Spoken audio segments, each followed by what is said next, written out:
यहाँ पे क्वेश्चन में देखिए फिगर दे रखा है, इस फिगर को देखिए पहले। ये आपका एक्स एक्सेस है, ये आपका वाई एक्सेस है। यहाँ पे ओरिजिन में आपका एक एलिमेंट, एक करंट कैरिंग एलिमेंट रखा हुआ है, ठीक है।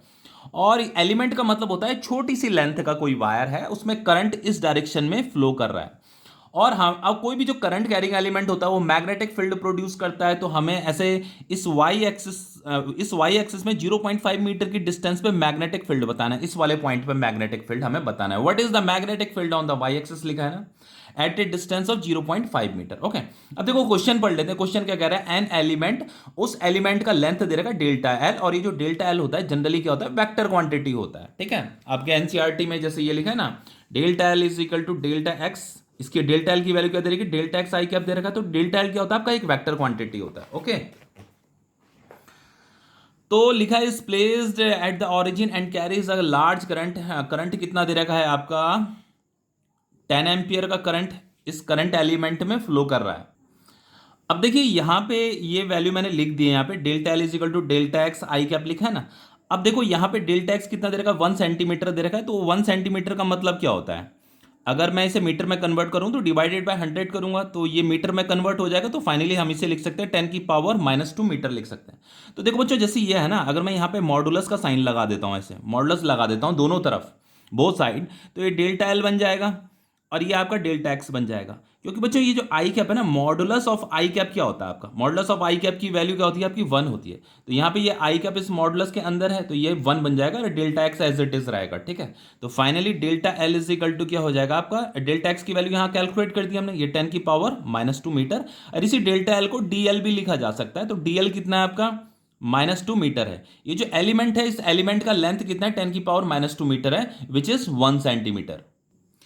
अब हमें मैग्नेटिक फील्ड बतानी है ड्यू टू करंट एलिमेंट। ये जो करंट एलिमेंट है, हमें 0.5 मीटर की डिस्टेंस पे यहाँ पे मैग्नेटिक फील्ड बतानी है। तो उसका फॉर्मूला क्या होता है, μ0/4 ये I DL cross R divided by R cube होता है, सबको ही पता है। तो अगर मैं इसका स्केलर फॉर्म लिखता हूं तो स्केलर फॉर्म कैसे लिखूंगा, μ0/4 ये आई और डीएल क्रॉस आर को मैं क्या लिख सकता हूं, मुझे क्रॉस प्रोडक्ट है, ठीक है। इसका फॉर्मूला क्या होता है, डीएल क्रॉस आर को हम लिख सकते हैं DL R sine theta. Theta क्या होता है बच्चों, theta is the angle between DL vector and R vector. तो डीएल वेक्टर की डायरेक्शन ये है आपकी, और आर वेक्टर की डायरेक्शन इस तरफ होती है आपकी, ठीक है। ये आपका आर वेक्टर इधर है, डीएल वेक्टर इधर है। तो दोनों में जो एंगल बन रहा है वो थीटा एंगल बन रहा है। तो थीटा कितना है यहाँ पे, 90 डिग्री है।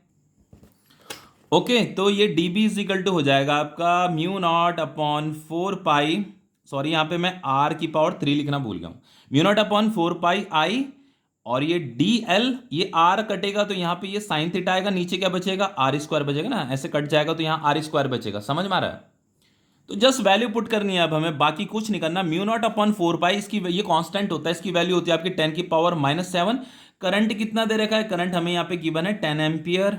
डीएल हमने यहाँ पे कैलकुलेट किया कितना, 10⁻⁻2, और ये थीटा कितना, 90 डिग्री, साइन 90 डिग्री।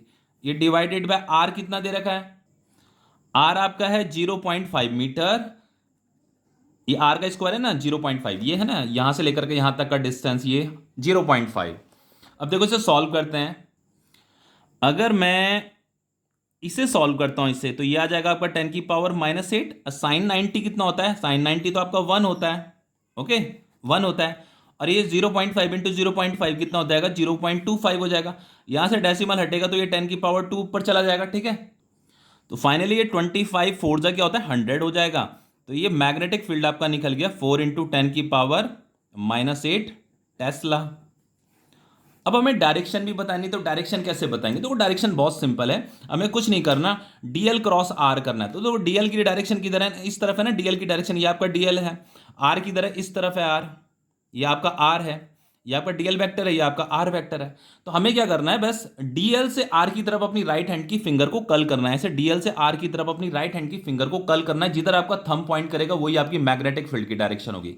तो देखो डीएल इधर है, आर इधर है, थंब किधर पॉइंट कर रहा है, अलोंग वाई एक्सिस। ये आपका जेड, ये आपका एक्स एक्सिस है, ये आपका वाई एक्सिस है। जेड एक्सिस किधर होता है, इधर होता है। तो यहां पे आपको आंसर में लिख देना है, आपको यहां पे ये लिखना है बच्चों, the direction of magnetic field is along positive Z axis. समझ में आ गया।